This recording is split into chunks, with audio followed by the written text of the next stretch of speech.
네, 반갑습니다. 네, 엠비엔골드 김진호 매니저입니다. 자, 오늘 첫 번째 순서로 시작해 보겠는데 오늘 뭐 시장이 좀 크게 흔들리고 있고 아무래도 금요일장이고 전일 또 이제 고용 지표가 워낙에 잘 나와서 이제 올해 하반기에 추가 금리 인상에 대한 우려감이 불거지면서 뭐 빅테크 기업들 뉴욕 증시 일제히 하락 마감했고요.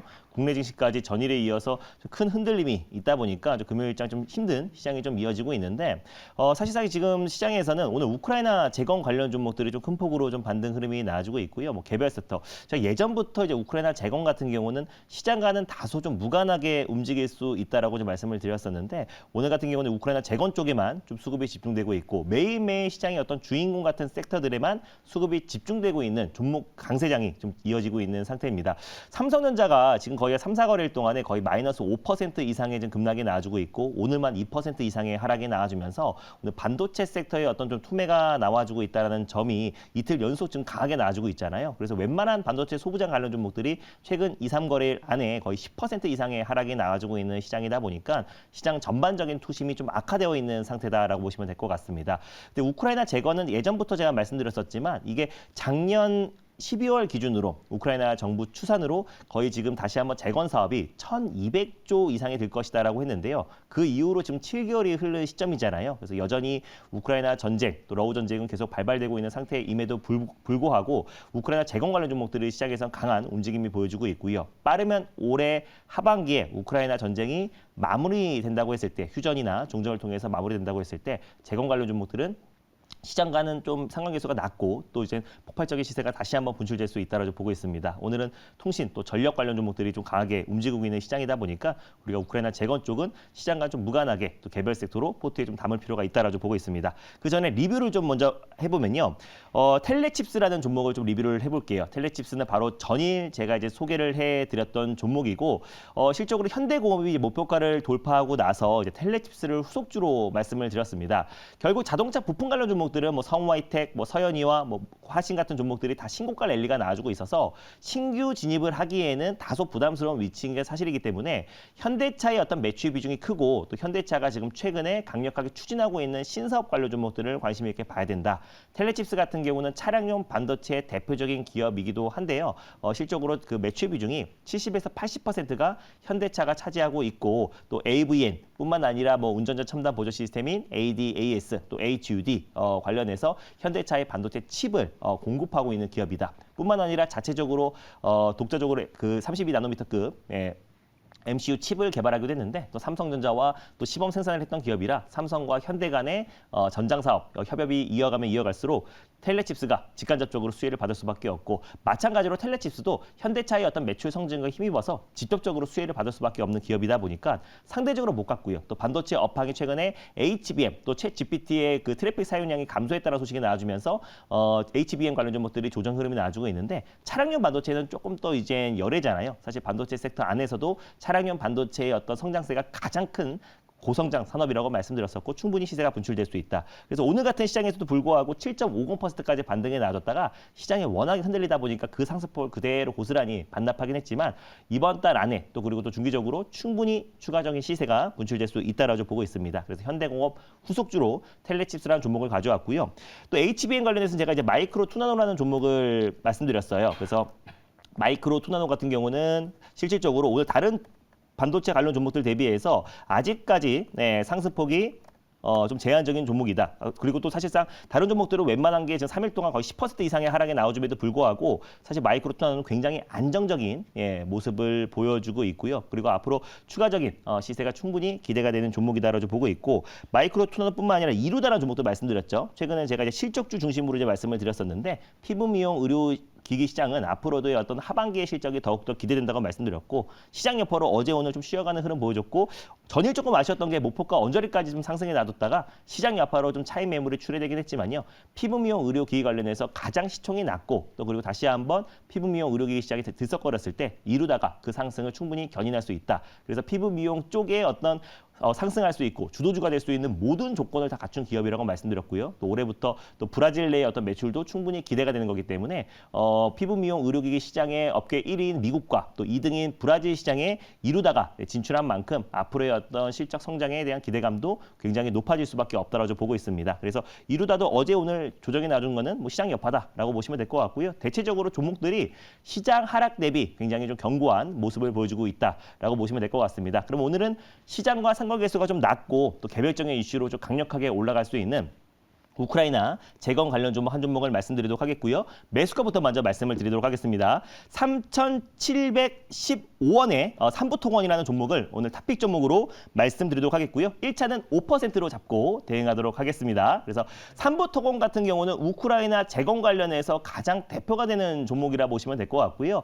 오늘 이제 통신 전력망 관련해서 또 이제 뭐 다산 네트워크스라든지 또 우리가 제가 지난달에 소개드렸던 다산 솔루에타 그리고 또 IBK 그룹 같은 종목들이 큰 폭의 시세가 분출되고 있는데 결국 가장 먼저 선제적으로 대응하는 거는 이제 모듈러 주택과 건설 사업이잖아요. 정부에서도 마찬가지로 이 우크라이나 재건 사업에 가장 선제적으로 대응할 게 이제 건설, 특히 뭐 모듈러 주택을 비롯한 건설 프로젝트가 가장 핵심이라고 이제 언급했던 만큼 가장 중요한 게 지금 폐허가 된 우크라이나 도시에서 뭐 주택이라든지 병원이라든지 학교의 어떤 건설이 가장 시급한 문제다라고 좀 판단이 되고 있습니다. 그랬을 때 이제 건설 관련 종목들이 크게 움직일 수가 있고 또 삼부토건 같은 경우는 또 SY와 함께 사실상 우크라이나 재건 관련해서 가장 대표가 되는 건설 관련된 수혜 종목이다 보니까 앞으로 우크라이나 재건 관련된 모멘텀이 계속해서 좀 이어질 수 있다라고 보고 있고요.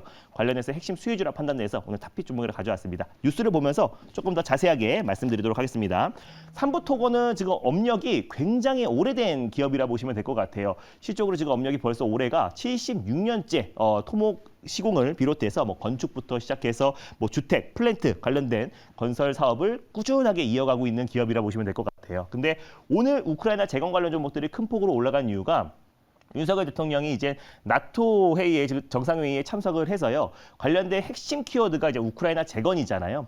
여전히 지금 우크라이나 전쟁이 계속해서 지금 확산되고 있음에도 불구하고 재건에 대한 관심이 굉장히 뜨겁고 또 그리고 각 나라와 또 그리고 각 기업들이 계속해서 우크라이나 재건 사업에 뛰어들기 위해서 굉장히 속도를 내고 있는 상황이다. 그래서 이번에 이제 나토 정상회담에서 가장 핵심 키워드가 이제 원전 또 그리고 방산 또 그리고 우크라이나 재건이 3대 핵심 키워드다라고 보시면 될 것 같고요. 그래서 정부에서도 적극적으로 지금 우크라이나 재건 관련된 참여에 속도를 내고 있고 또 우크라이나 정부에서도 우리 정부를 통해서 뭐 모듈러 주택뿐만 아니라 또 비살상 무기 관련해서 직접적으로 지원 요청을 한 만큼 앞으로 이제 우크라이나 재건 관련된 사업을 본격적으로 속도를 낼 가능성이 높다라고 보고 있습니다. 다음 뉴스 한번 보여드릴게요.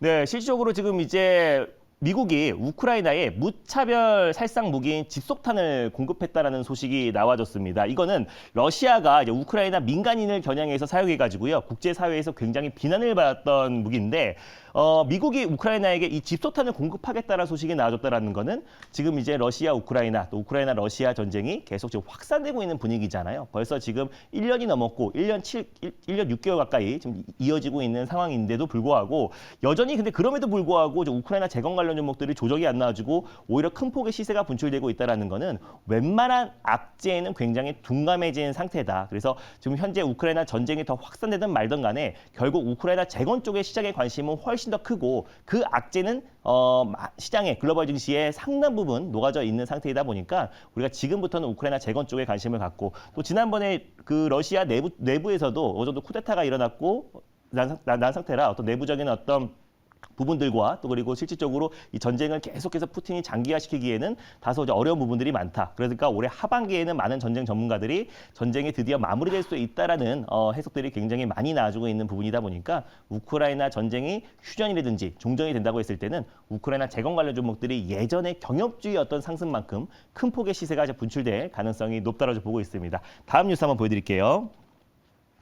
네, 일단 뭐 우크라이나 관련해서는 사실상 우리가 6.25도 극복했던 우리 한국의 경험이 굉장히 지금 절실한 상황이고요. 이 시장이 1,200조 사업이라고 하는데 그거는 작년 말 기준이고 사실 이 사업 규모는 전쟁이 장기화되면 장기화될수록 사업 규모는 더욱더 커질 수밖에 없다라고 보고 있습니다. 그래서 국토교통부 원희룡 장관도 계속해서 우크라이나 재건 사업에 적극적으로 지원하겠다고 밝혔기 때문에 가장 먼저 선행돼야 될 게 건설 사업이다라고 보시면 될 것 같아요. 그동안 이제 삼부토건 500억 원 같은 경우는 76년간의 어떤 업력을 통해서 뭐 항만, 또 댐, 또 도로, 뭐 지하철, 발전소 같은 여러 시공 경력이 있는 기업이다 보니까 이번에 우크라이나 재건 관련해서도 스마트 시티 4.0 프로젝트에도 참여를 지금 검토 중인 기업이다 보니까 우크라이나 재건 쪽에 가장 핵심 수혜주로 부각되고 있습니다. 질문 한번 받아보도록 할게요. 네, 오늘 사실 우크라이나 재건 관련 종목들이 움직이는데 네. 뭐 아무래도 지수가 좀 조정받는 것도 있고 네, 맞습니다. 또 하나는 우크라이나 재건 관련 종목들은 저는 신선하다고 봐요. 왜냐하면 네. 대부분의 종목들이 사실 그 예전에 2018년, 19년도 이제 경협주대 갔던 애들이 네. 5년 됐잖아요. 5년 네. 사이클은 주가들이 대부분 바닥에 와 있거든요. 그 자리에서 출발하는 거다 굉장히 신선하다고 보고 있습니다. 그래서 아까 말씀하신 대로 이제 과거 경협주와 같은 정도의 파괴력을 보일 수 있을 것이다라고 저도 그 부분에 충분히 동의를 하고요. 그다음에 이제 이 휴전 문제 그것 때문에 지금 네. 달리고 싶어도 많이는 못 달리는 그런 상황인데 어쨌든 저는 그렇게 봐요. 우리 대통령도 그렇지만은 많은 우리 국내 기업들이 거기 재건과 관련해 수주 노력을 계속 하고 있거든요.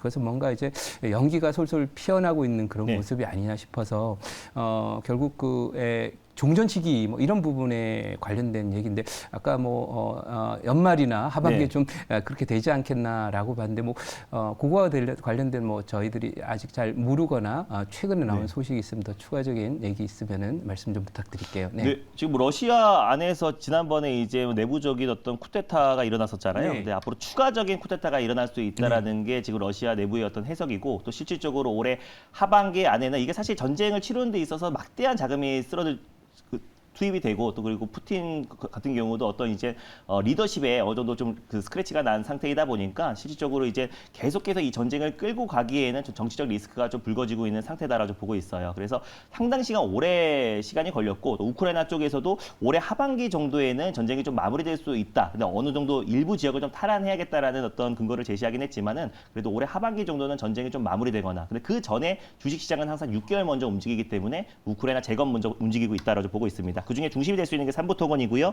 1차 목표가 낮고 5%로 3,910원을 말씀드렸었고 그리고 2차 목표가 같은 경우는요. 4,900원을 설정해 드리도록 하겠고요.